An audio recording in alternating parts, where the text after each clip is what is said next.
నమస్తే మెట్రో ఉదయం న్యూస్ కి స్వాగతం.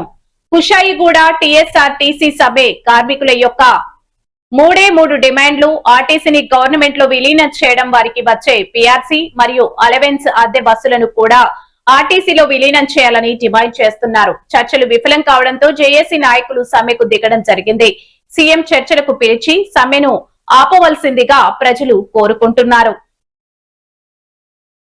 మూడు విషయాలు తెలియజేస్తున్నాం. ఒకటి ఏంటంటే మా ఆర్టీసీని డేటు ప్రకటించాలి, గవర్నమెంట్లో విలీనం చేసే డేటు ప్రకటించాలి.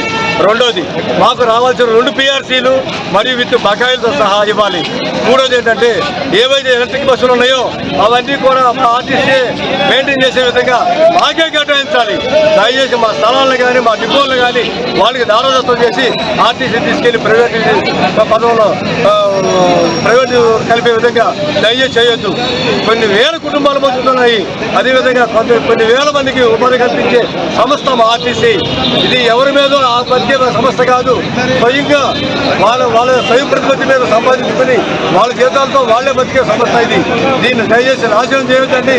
మరో ఒక్కసారి మీ అందరికీ పాలకులందరికీ కూడా దయచేసి మా యొక్క కార్మికుల తరఫున మేము విన్నవించుకుంటున్నాము. మా కోరికలు ఏవైతే ఉన్నాయో, మా డిమాండ్స్ ఏవైతే ఉన్నాయో, మీరు ఏవైతే ఇస్తా ఉన్నారో అవి మాత్రం సార్ మాకు ఇవ్వండి సార్. మేము ఎక్కువ కోరుకోము సార్. కార్మికుడు అంటే ఒక మీకు బానిసలాగా పనిచేస్తున్న వ్యక్తి కాదు సార్.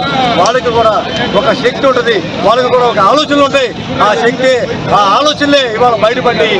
ఏ నాయకుడు లేకుండా, వెనకాల యూనియన్లు లేకుండా ఇవాళ స్ట్రైక్ జరుగుతుంది. ఇది ప్రపంచంలోనే టీఎస్ఆర్టీసీ నిర్వహించే ఒక గొప్ప స్ట్రైక్. ఇది చరిత్రలో నిలిచిపోతుంది. ఎట్టి పరిస్థితుల్లో విజయం మావైపోయి ఉంది. కాబట్టి ఇది లీగల్ స్ట్రైక్, ఇల్లీగల్ అయితే కానే కాదు. దయచేసి గవర్నమెంట్ వారు గమనించాలి. మా కోరికలు, మా డిమాండ్స్ నెరవేరుస్తారని ఆశిస్తూ నమస్కరిస్తూ ఓకే సమ్మె మేము చేయటం లేదు, ప్రభుత్వం చేస్తుంది. కార్మికుల ఫ్యామిలీతో యుక్తంగా మమ్మల్ని రోడ్డు మీద తెచ్చింది. వారు చెప్పిన విధంగా ఎలక్షన్ టైంలో చెప్పిన విధంగా అమలు చేయలేదు. వారు చెప్పిందే మేము అడిగాం తప్ప సమ్మె చేయాలని మా ఉద్దేశం కాదు. పోయినోడైతే పోయిండు, ఇప్పుడు ఉన్నోడైతే విపరీతమైనటువంటి చేప పుట్టు తీసినట్టు మాకు తీస్తున్నారు. న్యాయమైన సమస్యలు పరిష్కరించండి. మీరు అనే విధంగా ఏదైతే గవర్నమెంట్ ఏదైనా ఉన్నదో అది కూడా చేసేయండి. నేసరుగా జేసీ నాయకులను పిలిచి ఏదైతే ఉందో అది మొత్తం చేయాలని చెప్పి మేము కోరుతున్నాం.